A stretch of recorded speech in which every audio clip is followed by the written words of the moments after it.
Hey guys, welcome to Carnivore Expeditions. Today we're going to talk about hypothermia as it relates to caving.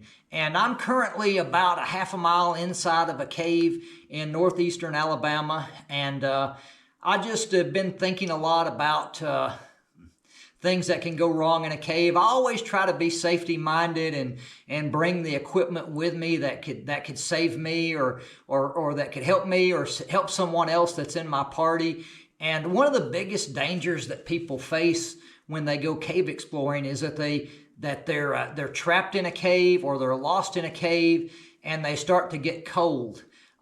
You should obviously if you know you're going to be in a cave for hours and hours, you should always dress in layers, and you should avoid.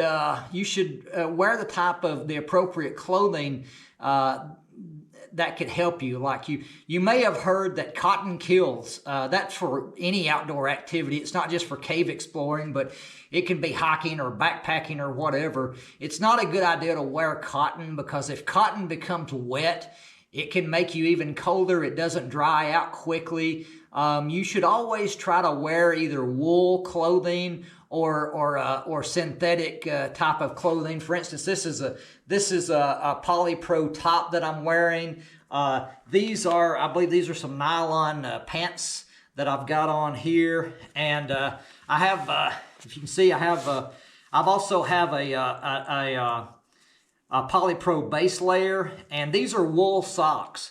So I want to give myself the best chance possible if I get wet in a cave or if I get lost in a cave. The first thing you should do is dress appropriately. I brought some items with me today that I was going to do some experiments with just to see what works the best. Now, when you go cave exploring, you should take some emergency items in your cave pack, just things that could maybe save your life or help save the life of the other people in your party, just in case of an emergency. Obviously, like basic first aid, you should take extra clothing, you should take food and water and batteries. And I'm not going to go through the whole list. I want to focus today mainly on keeping warm in a cave and avoiding hypothermia. So let's get started. These are the items that I brought with me today for these experiments that I'm going to do. I brought a couple of digital thermometers, and you can see they're both 58 degrees and about, one of them says 88% relative humidity, and the other one says 86% relative humidity. So they're a little difference in the humidity, but they're both exact regarding the temperature. And I have a couple of other items here as well. When I first started cave exploring regularly about 15 years ago, the older people in my grotto, or I guess you could call them mentors, they told me to always carry a candle and matches or a cigarette lighter and a heavy-duty trash bag. You know, they said that this trash bag, candle, and the cigarette lighter could save your life. And the idea is that you light the candle. If you're cold in a cave, you light the candle, you pull the trash bag over your head, and you put the candle at your feet. And if you're inside this trash bag, it'll warm you up. So I'm going to give that a try just to see if it works. I've never had to do it in a cave before, but I've always heard about people keeping this candle lighter and trash bag in their cave pack. So I'm going to set that up and see if it works. Okay, I'm going to light the candle here. Let it get started. This is an emergency candle. I think it said it would last for 8 hours, and I'm not going to be here for 8 hours, got the thermometer with me. It says 59 degrees, and I'm going to pull the bag over me just to see if I can make it any warmer in here. I'll check back with you shortly.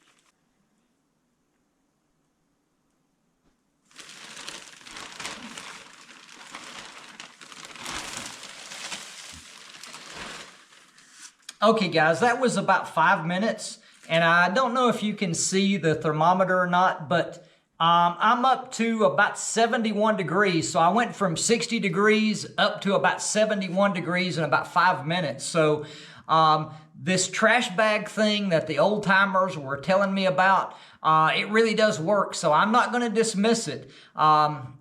If having a candle and a cigarette lighter and a trash bag in your cave pack, hey, it's not a bad idea.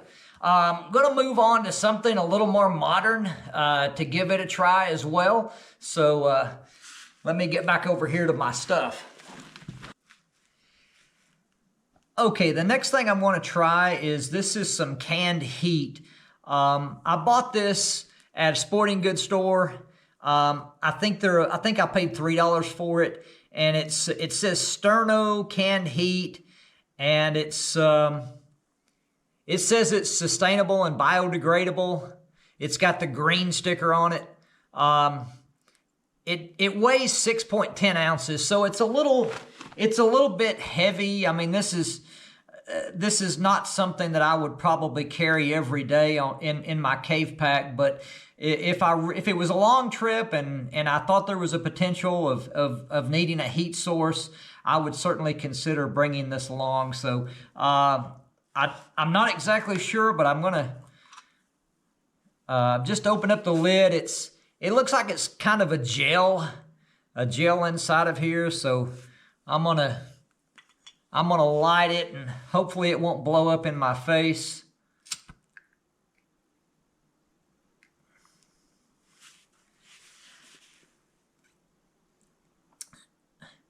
Okay, it's lit. See, I'm gonna turn down my light a little. Maybe you can see it better in the dark. Okay.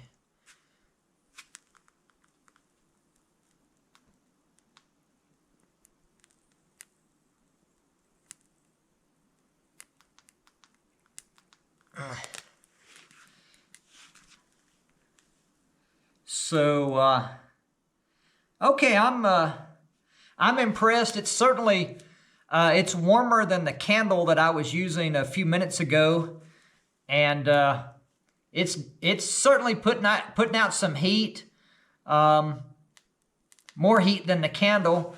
I think the candle said it lasted for, it was either a 4-hour I think it was a 4-hour candle.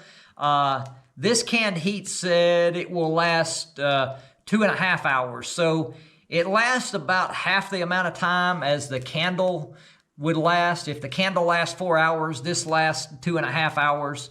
But this puts out a whole lot more heat than the candle. Not that the candle was bad, but this is definitely an upgrade from the candle. The trade-off is it's heavier, it's more weight. Cavers are kind of like backpackers. We try to save every ounce we can, especially if it's a long trip. But anyway, I'm going to blow this out. There's one more experiment that I want to try. So let me go back to my cave pack and we'll try the last experiment. Okay, the last thing I'm going to try today is this emergency sleeping bag. You can get these at Academy Sports or Walmart. I think they're about $5 each. I bought a 5-pack of these off of Amazon for $21. There are different brands, and they're all about the same, but this brand here is called Primacare Emergency Sleeping Bag. I think it said it's made out of Mylar. I have these. I'll toss one in my cave pack. I also, I do some hiking and backpacking, mountaineering. I will usually just toss one of these in there. They don't weigh very much, and they don't take up a whole lot of room. But I've never really experimented with one inside of a cave. So I'm gonna unwrap this one and lay it out and see how well it works. If you are trapped in a cave, there's probably a couple of things you want to do before you decide you're going to have to spend the night there. The first thing you want to do is move to a dry area of the cave. You want to get out a wet passage. Generally, higher is better. You know, we all hear that heat rises, and if you are going to have to spend the night in a cave, and you want to stay dry and as warm as possible, so you may want to get to the highest point in the cave that you can. That's not always true, but generally that's true. You want to go to a dry place and a high place, and you also want to go somewhere that there maybe isn't as much airflow. If you're in a big borehole passage, there may be a lot of air in there, and the air is going to make you feel chilled. So you may want to look for a dead-end passage. A dead-end passage usually doesn't have the airflow, and you're more likely to be less chilled if you're in like a dead-end passage where there's not a lot of air moving around. So, but anyway, I'm going to unwrap this sleeping bag and crawl inside of it. And I have my two thermometers with me. And they're both outside the sleeping bag. They're both right at 60 degrees. So I'm gonna crawl inside the sleeping bag and just see if how much more I can raise the temperature being inside the sleeping bag with my body heat.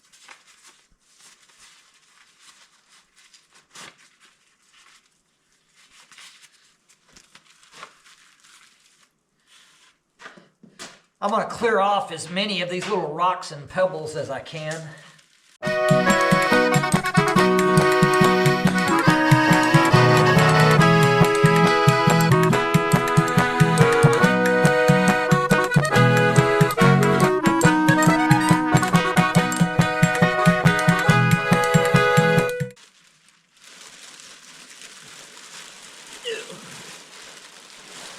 Okay, I've been in the sleeping bag for about 10 minutes, and if you see this sleeping bag, it's orange on the outside, and it's a silver reflective color on the inside.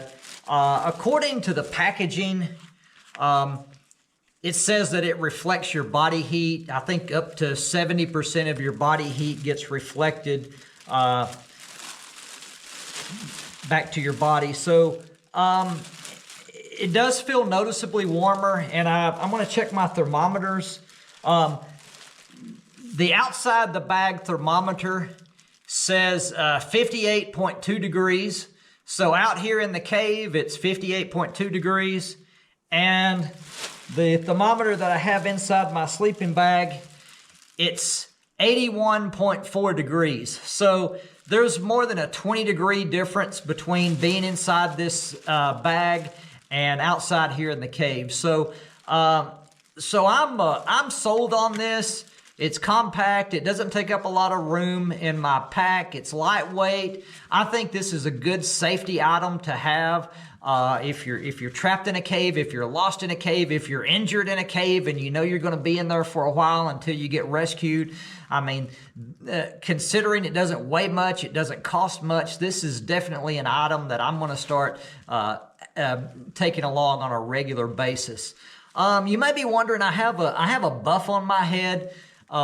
There's an old wives' tale that you lose like 90% of your heat through your head. That's not true, but you do need to cover any exposed areas of your body. So I'm in this sleeping bag and my head's kind of poking out a little bit. So I want to make sure that my head's covered, so it helps me retain some body heat.